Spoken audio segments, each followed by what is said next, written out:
In this video, we'll be going over method validation and verification and why they're important in analytical laboratories. Anytime a laboratory issues a result, they want to be sure that they're reporting, in this case, not detected because there was absolutely no 1,2-dichlorobenzene present in the sample above a limit that the method specifies as the lowest level that it can accurately detect.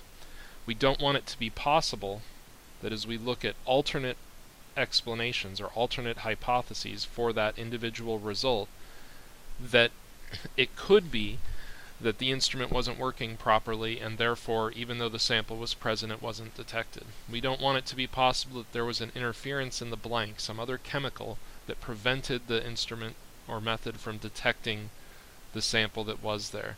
We don't want it to be possible that pretty much anything else. And the way this works in scientific method, and it's the same in an environmental industry, is we look for experiments, or in our case samples, that we can run that check those possible errors. And in essence, as we look at those samples and evaluate that new information, it comes back around and it eliminates these alternate hypotheses or alternate explanations of what's going on. We want to run enough quality control samples that we end up with one possible explanation, which is that we didn't detect it because it was not present above that concentration. These quality control samples are often bundled into a validation or a set of experiments that are conducted as we're developing the method or finished developing the method to ensure that it's what the industry would refer to as fit for purpose, that it's operating properly and does what we say. We start by setting some expectations of what the method needs to do, and the validation process is really going through and checking that the method meets our expectations in these areas. One of the obvious ones should be trueness or accuracy, and that result, when it issues a level or not detected, is in fact accurate, that the number matches what it should be. You're also going to want to look at precision. It would be embarrassing if you test the same sample and you get different numbers on different days. So there has to be a window of precision that's acceptable. And as you look at methods this semester, you'll see those acceptance criteria in the quality control section of how close samples need to be to their expected values. You're going to look at sensitivity. It's critical that the method can detect samples at a low enough concentration to answer the questions we're looking at. If I want to know if lead is present in a sample, what I really care about is I want my method to be able to tell me if it's there at concentrations that pose a risk to health.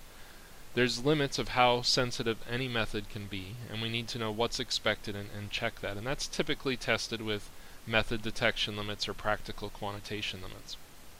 We need to know what the working range is, or what range of incoming samples can this method accurately detect. The sensitivity often sets a lower limit on that working range, but there's going to be upper limits on it also, essentially due to saturation of solvents or detectors, or essentially the linear performance of the instrument. We need to have expectations about how selective or specific the sample is. If I want to know if 1,2-dichlorobenzene is present in a sample, I don't want the instrument to give me a positive signal for 1,3-dichlorobenzene or 1,4-dichlorobenzene or 1,2-dibromobenzene or all the other roughly 5 million, maybe it's 50 million chemicals there are out there in the world. If I'm going to report it as 1,2-dimethylbenzene or dichlorobenzene, I want to know that that's it, no exceptions, nothing else. So how selective or specific are these methods? In other methods, we might be detecting whole classes of compounds, but we need to check that when we see a result that it's what we think it is and not something else. Ruggedness and robustness are part of validation. If I've developed a method that I hope to use or let other people use, either other analysts or on other instruments or in other laboratories, I better know that it works regardless of who's operating it, regardless of how humid it is in the laboratory that day, regardless of which brand of instrument you run it on. It shouldn't be specific to the column I made this time and not work on the column I get next time. That ruggedness or robustness or reproducibility is one of the key parts of validation, that it isn't just getting lucky once. And the last area is interferences. The pH meter is a good example of this, as very high concentrations of sodium can trigger a hydrogen ion signal in a pH meter, and that's not good. We need to know what interferences there are out there, what other things can impact either enhancing a signal or suppressing a signal, so that we don't end up with trouble where the result that we're reporting isn't accurate because some interference was present. We need to know the limitations of the technique. Now, that testing and validation process can be extremely time consuming. It can require a lot of testing, a lot of samples to complete the process. And suppose I went through and I did that on the first instrument here, and we start getting enough samples through the laboratory that one instrument isn't enough, and I want to start it going on the second instrument. It isn't really necessary or reasonable to repeat that entire process on the second instrument. Instead, what we do is a verification, where we take key points in the validation from the first instrument, or expectations of how a method should perform, and we run a more limited set of checks to check that the second instrument is performing like the first one. Some parts of the validation had to do with the chemistry in the sample. That shouldn't be any different. Some part of it had to do with the stability of techniques and factors like that. And again, that shouldn't be different if we can show that the two instruments are performing consistently. And these method verification processes are more limited and take a shorter period of time. This isn't just between two instruments in the same laboratory. There's a huge investment nationally in the development of validated methods for handling of common materials and analysis of common materials. And there's organizations called Standardsetting organizations who are in the business of developing these methods that can be transferred to other laboratories. And laboratories will pay significant amounts of money for access to standard methods and validated methods. Some organizations provide them for free that are government agencies. ASTM and EPA are two standard setting organizations that govern a significant portion of Apple's methods. Apple also has methods that they've developed and validated themselves. There's hundreds of standard setting organizations in nearly every field, from chemistry to accounting.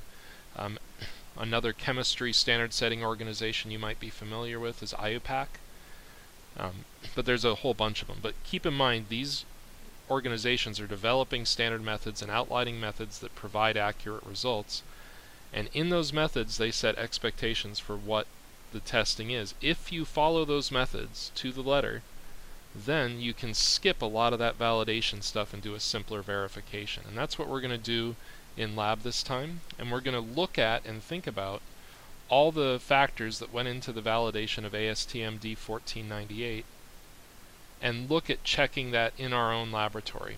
And most often you can run verifications using samples that are pretty common and easy in the laboratory. You're of course going to run blanks and look for no signal. That's not terribly relevant in our case. You're going to run known samples, or samples that should have a value that you can check to see if your method is giving accurate results. Laboratory control spikes, continuing calibration verifications, independent calibration verifications, matrix spikes are all samples in the laboratory that we run a lot that would be known samples. Running these once gives me a check of accuracy. If I run them a bunch of times, I can get checks of precision. If I pick ones of appropriate concentration, I can look at sensitivity and working range. Most methods require that you conduct a calibration. The calibration can address working range, sensitivity, accuracy to some extent, though as you're calibrating it, you don't want that to be your only check of accuracy. One of the things we want to think about is if there's ways we can look at the ruggedness and robustness and interference. And sometimes the known samples that we pick to run, it's wise to pick the samples and include them in matrix and other environments that have the potential to cause interference, just to sort of check and see that we're not going to be sensitive to those. But again, we're picking a smaller set of samples that we can run, and our goal isn't to prove everything. Our goal is to show that the method is working as it was described in the method validation provided by the standard setting organization.